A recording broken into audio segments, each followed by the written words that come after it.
Hi folks, Adam Andrews here. Who's your favorite author in the world? If you had to be stuck on a desert island with the complete collected works of a single writer, who would that writer be?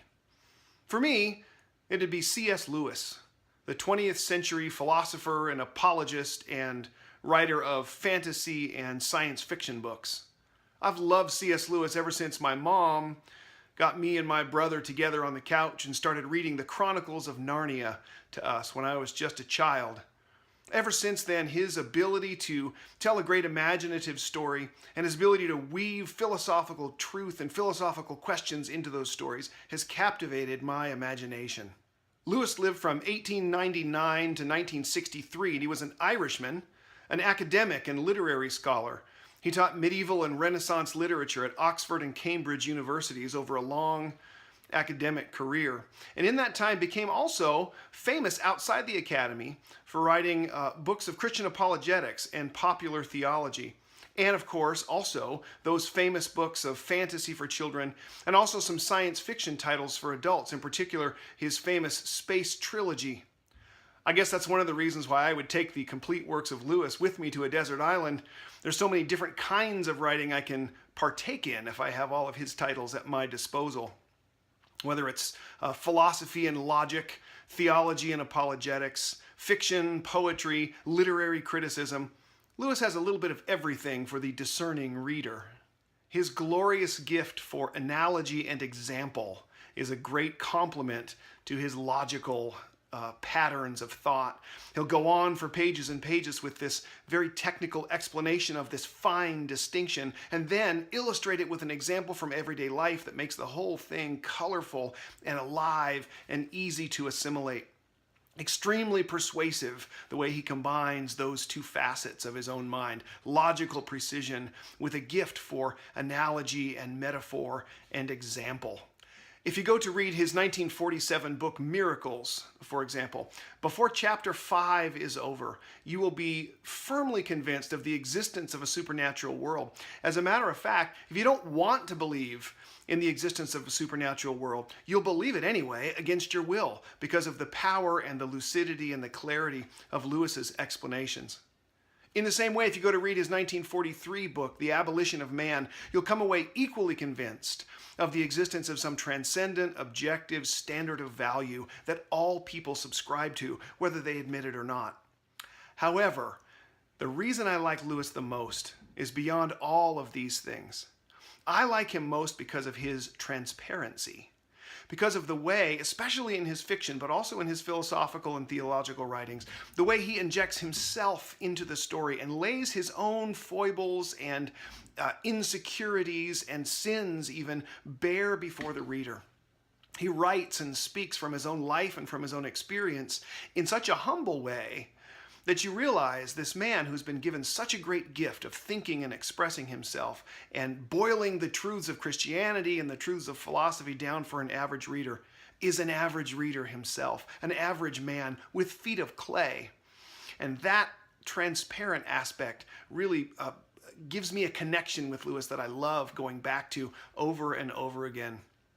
A great example is in one of his works of fiction that's in the space trilogy called That Hideous Strength.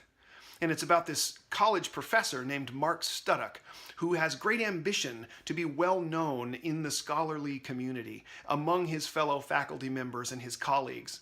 And as he describes Studdock's insecurity and the things that motivate him to do things he knows he probably shouldn't do, but for the sake of the good opinion of others, he does them anyway. Two things happen when I read that story. I can see Lewis struggling with those very things, or looking back on his own life as an academic and as a colleague, and looking back at his own life and remembering how weak he was in those areas, and how he possibly did things he wished he hadn't done in order to gain a reputation. And I almost want to cover Lewis and say, good gracious, man, don't expose yourself quite so much. And at the same time, I can see my own insecurities. I can see my own tendencies in that direction, because the truth is, I'm just like Lewis. And I'm just like Mark Studdock in the book as well. I am tempted on occasion, all the time maybe, to do things I know I shouldn't be doing in order to gain that reputation from my colleagues. It's kind of a harrowing experience to read That Hideous Strength for me. It's an exposing experience. I feel a little bit naked as I read because of Lewis's ability, his willingness, I think, to be transparent, to be naked, as it were, with his readers. But at the same time, it's cathartic. At the same time, I realize, man, I am not alone in that sin. I am not alone in those weaknesses. We all have it the same way, in one way or another. And for that reason, I go back to that hideous strength in particular over and over again. Because in the end of the story, Lewis makes it clear that we are all men with feet of clay in that way, and that we hope for our salvation, we hope for our good end on some help from beyond the hills. We don't actually have to be perfect men and women in order to survive and thrive in this world. As a matter of fact, those feet of clay are the very things that qualify us for the grace of God. And speaking of the grace of God, this is the other reason I love Lewis so much. His understanding of the gospel, his understanding of the imperfection of man and the perfect love of God, on the other hand, is so uplifting. It comes through in everything he writes and everything I've read.